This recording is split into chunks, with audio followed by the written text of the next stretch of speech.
Welcome to Telugu focus TV. నేను మీ Srinivas Reddy. Voluntary వ్యవస్థ పైన చంద్రబాబు నాయుడు గారు ఒక కీలకమైనటువంటి నిర్ణయం తీసుకున్నారు. ఇంతటికి ఏం నిర్ణయం తీసుకున్నారు ఏమని తెలుసుకునే ముందు మీరు కనుక చంద్రబాబు నాయుడు గారి అభిమానులు అయితే, అలాగే జగన్మోహన్ రెడ్డి గారు కావచ్చు, లేదా పవన్ కళ్యాణ్ గారు కావచ్చు, అటు షర్మిల గారు కావచ్చు, లేదా తెలంగాణ ముఖ్యమంత్రి రేవంత్ రెడ్డి లేదా కేసీఆర్ గారు, వీరి మీ అభిమాన రాజకీయ నాయకులకు సంబంధించి వీడియోలు మాత్రమే మీ ముందుకు తీసుకొస్తుంది మా తెలుగు ఫోకస్ టీవీ. కాబట్టి సబ్స్క్రైబ్ చేసుకొని పక్కనే ఉన్న బెల్ బటన్ ఒకటి మాత్రం మర్చిపోకండి. ఇంతటికీ ఈ ఏపీలో వాలంటరీ వ్యవస్థకు సంబంధించి దాని ప్రక్షాళన దిశగా కూడా చంద్రబాబు నాయుడు గారు అయితే ఆలోచన చేస్తున్నారని చెప్పుకోవచ్చు. ఎందుకంటే జగన్మోహన్ రెడ్డి ప్రభుత్వం తీసుకొచ్చినటువంటి ఈ వాలంటరీ వ్యవస్థను కూడా కొనసాగిస్తామనేసి కూడా గతంలోనే చంద్రబాబు నాయుడు గారు హామీ ఇచ్చిన సంగతి మనందరికీ తెలిసిందే. కానీ వారికి ఇచ్చినటువంటి వారికి ఇచ్చే వేతనం కూడా 10,000 రూపాయలకు పెంచుతామని కూడా చెప్పుకొచ్చారు. అంటే గత 2 నెలలుగా వాలంటీర్ల కొనసాగింపు పైన కూడా ఒక డైలమాలను కొనసాగుతుందని చెప్పుకోవచ్చు. ఎందుకంటే తాజాగా ముఖ్యమంత్రి గారు ఇక్కడ చంద్రబాబు నాయుడు గారు వాలంటీర్ల సేవలకు న్యూ లుక్ తేవాలని కూడా భావిస్తున్నారట. కాబట్టి ఈ దిశగా కూడా కొన్ని కీలకమైనటువంటి నిర్ణయాలు ప్రకటనలు కూడా చేసేదానికి సిద్ధమవుతున్నారని కూడా చెప్పుకోవచ్చు. అయితే వైసీపీ ప్రభుత్వం హయాంలో వాలంటీర్లు ప్రజలకు వాలంటీర్లు ఏదైతే ప్రజలకు అందుబాటులోకి తీసుకొచ్చారని కూడా చెప్పుకోవచ్చు. అయితే ప్రభుత్వ పథకాలు ఏవైతే ఉన్నాయో అవి అందించేందుకు కూడా వాలంటీర్ల సేవలను కూడా గత ప్రభుత్వం అయితే వినియోగించుకున్న విషయం మనందరికీ తెలిసిందే. అయితే కూటమి ప్రభుత్వం కనుక చూసినట్లయితే అధికారంలోకి వచ్చిన తర్వాత వాలంటరీ సేవలకు సంబంధించి వాళ్ళ యొక్క వినియోగించుకోవడం పైగా ఇప్పుడు పూర్తిగా కసరత్తు మొదలుపెట్టిందని చెప్పుకోవచ్చు. అంటే పక్కన పెట్టుంది ఇప్పటి వరకు. అయితే ఇక దానికి సంబంధించి ప్రక్షాళన దిశగా కూడా ముందుకు వెళ్ళాలని కూడా భావిస్తుంది. అయితే వాలంటీర్లు లేకుండానే కూడా సచివాలయ వ్యవస్థ ద్వారా కూడా రాష్ట్ర వ్యాప్తంగా ఇంటి వద్దకే ప్రభుత్వం పెన్షన్ పంపిణీ అనేది కూడా చేసింది. ఇప్పుడు వాలంటీర్ల సేవలకు సంబంధించి కూడా కొంత సమర్థవంతంగా ఏ విధంగా ముందుకు వెళ్ళాలి, ఎటువంటి నిర్ణయాలు తీసుకోవాలని కూడా చూస్తుంది. ఆ విధంగా వాళ్ళని ఏ విధంగా వినియోగించుకోవాలని ఒక ఆలోచన అయితే ప్రారంభించిందని చెప్పుకోవచ్చు.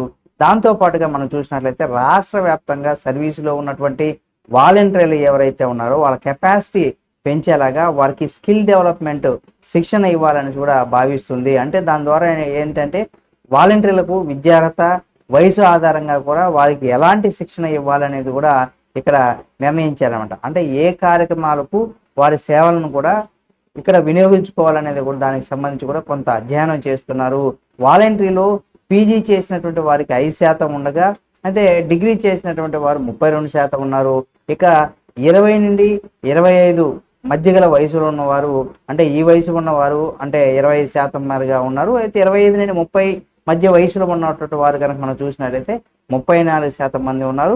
ఇక 31 నుండి 35 సంవత్సరాల మధ్య వయసులో ఉన్న వరకు వాళ్ళకి 28% మంది మాత్రమే ఉన్నారని కూడా ప్రస్తుతం ఉన్నటువంటి గణాంకాలు కనుక చూస్తే మనకు స్పష్టమవుతుందని చెప్పుకోవచ్చు.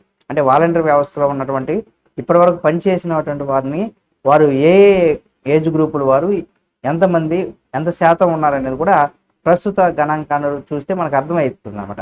అయితే ఇక్కడ ఒక ఆసక్తికరమైనటువంటి ఉన్నదిగా మనం చెప్పుకోవచ్చు. వాలంటీర్లకు శిక్షణ ఇచ్చి స్కిల్ నైపుణ్యం పెంచాలని కూడా ఏపీ ప్రభుత్వం ఇక్కడ భావిస్తుంది. అంటే వీటి ద్వారా ప్రజలకు మరిన్ని సేవలను కూడా అందించాలని కూడా ఒక ప్రణాళికను కూడా సిద్ధం చేస్తుందట. మరి పరిమిత సంఖ్యలోనే పరిమితమైనటువంటి కాలం వరకు కూడా వీరి సేవలను కూడా కొనసాగించేలా కూడా ఈ నెల మనకు చూసినట్లయితే 7న జరిగేటువంటి మంత్రివర్గ ఆగస్టు 7న జరిగేటువంటి మంత్రివర్గ సమావేశంలో కూడా ప్రభుత్వం నిర్ణయం తీసుకుని ఉందని కూడా తెలుస్తుంది. కాబట్టి ప్రభుత్వం లెక్క ప్రకారం కనుక చూసినట్లయితే 1,53,908 మంది వాలంటీర్లు ఉన్నారు.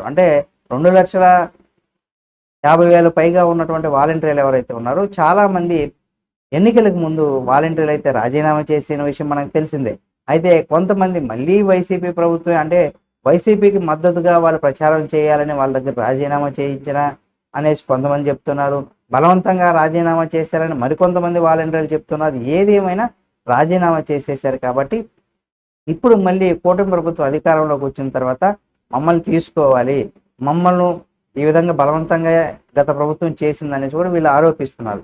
ఏది ఏమైనా ఎన్ని చేసినా సరే వాళ్ళు రిజైన్ చేసి వెళ్ళిన తర్వాత మళ్ళీ తిరిగి తీసుకోవడం అది ప్రభుత్వం ఏదైనా ఒక సదుద్దేశంతో మంచి ఉద్దేశంతో తీసుకోవాలనుకుంటే తీసుకుంటారు. కానీ లేదా ఉన్న వాలంటీర్లను 1,53,908 మంది ఎవరైతే వాలంటీర్లు ఉన్నారో వాళ్ళకి స్కిల్ డెవలప్మెంట్ దాంట్లో కొంత శిక్షణ ఇచ్చి వాళ్ళనే ఉపయోగించుకునేటువంటి అవకాశం ఉంటుంది కాబట్టి అది కూడా జరిగేటువంటి అవకాశం ఉంది. కాబట్టి ఎన్నికల సమయంలో 1,09,192 మంది వాలంటీర్లు కూడా రాజీనామా చేశారని కూడా చెప్పుకోవచ్చు.